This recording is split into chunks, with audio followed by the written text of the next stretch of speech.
¿Alguna vez, al usar una aplicación, nos hemos detenido a pensar qué hay detrás?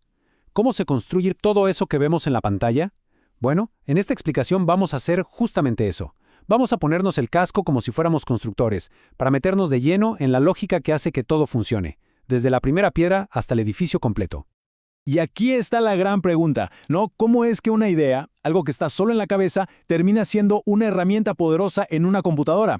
Este es el viaje que vamos a explorar. ¿Cómo pasamos de esa chispa de imaginación al código que al final le da vida a todo? Ok, para empezar hay que hablar del lenguaje de la computadora. Y es que aquí nos topamos con el primer gran muro, el desafío número 1 de la programación. Lograr que nuestra forma de pensar, la humana, se entienda con la lógica de una máquina. Son dos mundos completamente distintos. A ver, en el fondo, pero bien en el fondo, una computadora es increíblemente simple. Solo entiende una cosa, el código máquina. ¿Y qué es eso? Pues un chorro de ceros y unos, nada más. No hay grises, no hay quizás. Para la máquina todo es encendido o apagado, 1 o 0. Y aquí es donde se ve el tamaño del problema. Un pensamiento tan normal como «búscame cafés por aquí cerca» para nosotros es súper claro, pero para la máquina, esa idea tiene que convertirse en una larguísima secuencia de ceros y unos, sin espacio para la duda. La diferencia es, de verdad, un mundo. Entonces, ¿cómo cruzamos ese abismo? Bueno, para eso existe el kit de herramientas del programador. Pensemos en esto como las herramientas básicas que nos permiten comunicarnos con la máquina y darle esas instrucciones súper precisas que necesita. La primera, y podría decirse la más fundamental de todas las herramientas, es el algoritmo. Es, literalmente, el plano de nuestra construcción. O si lo prefieren, la receta de cocina. Antes de tocar una sola tecla para escribir código, lo primero es diseñar este plan, un paso a paso súper claro para resolver el problema. Miren este ejemplo, es perfecto para entenderlo. Un algoritmo para calcular un sueldo. Fíjense qué simple y lógico es. Paso 1, necesitamos los datos, horas trabajadas y cuánto se paga por hora. Paso 2 y 3, tomamos una decisión. ¿Trabajó más de 40 horas? Si sí, se calcula con horas extra. Si no, es un cálculo directo. Y el último paso, el 4, simplemente mostramos el resultado. Cero ambigüedad. Ok, siguiente herramienta en el cinturón. Las variables. Si el algoritmo es el plano, las variables son, son como las cajas o los baldes donde guardamos nuestros materiales. Son nuestros datos. Básicamente son pequeños espacios en la memoria de la computadora a los que les ponemos una etiqueta, un nombre, para poder encontrar y usar la información que tienen dentro. Y esto de aquí es clave para entender cómo piensa un programa.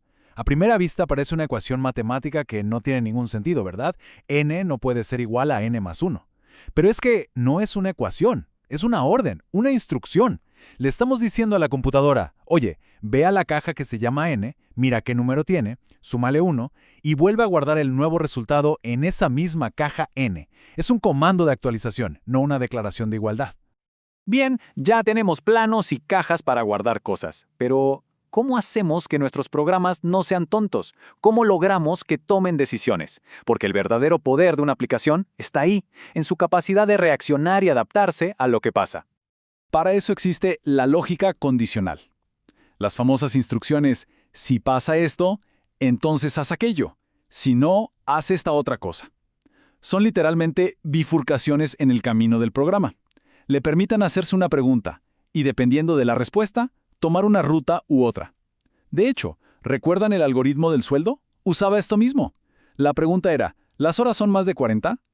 Y junto a las decisiones está la otra gran herramienta para que un programa sea inteligente. El bucle. Pensemos en el bucle como la línea de ensamblaje de una fábrica.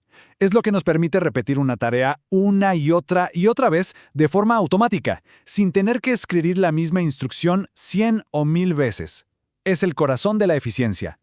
Y una palabrita técnica que hay que conocer, iteración. Cada vez que el bucle da una vuelta completa y repite la tarea, a eso se le llama una iteración.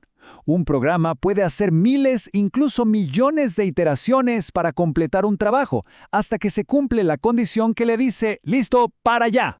Aquí tenemos un ejemplo perfecto del poder de un bucle.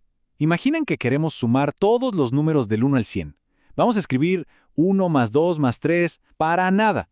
Creamos un bucle que empieza en 1. En la primera iteración suma 1. En la segunda le suma 2 al resultado. En la tercera, 3. Y así 100 veces. Y en una fracción de segundo, ¡pum!, tenemos el resultado. 5050.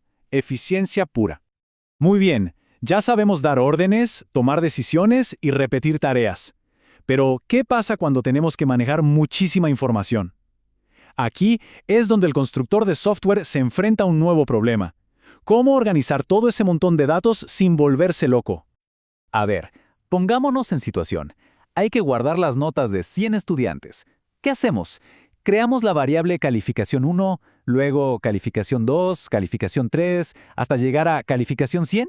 Sería una locura. Un trabajo súper tedioso, imposible de manejar y una invitación a cometer errores. Tiene que haber una forma mejor de hacer esto. Y claro que la hay. La solución se llama array, o a veces también se le dice vector. La idea es genial.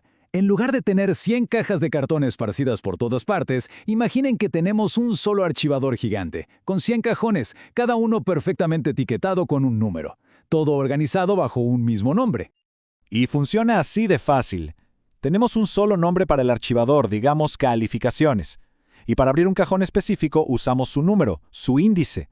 Así, si queremos la nota del quinto estudiante, simplemente pedimos calificaciones 5. Es un sistema súper limpio, y lo mejor de todo es que cuando combinamos esto con los bucles que ya vimos, podemos revisar o modificar las 100 notas en un abrir y cerrar de ojos. Listo, llegamos a la última parte de nuestro viaje, a un concepto un poco más avanzado. Para construir los programas enormes y complejos que usamos hoy en día, los programadores usan un enfoque súper potente, la programación orientada a objetos.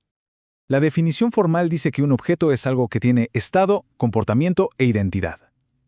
¿Suena complicado? Para nada. Simplificando, la idea es agrupar dos cosas en un solo paquete. Por un lado, los datos sobre algo, su estado. Y por otro, las cosas que ese algo puede hacer, su comportamiento.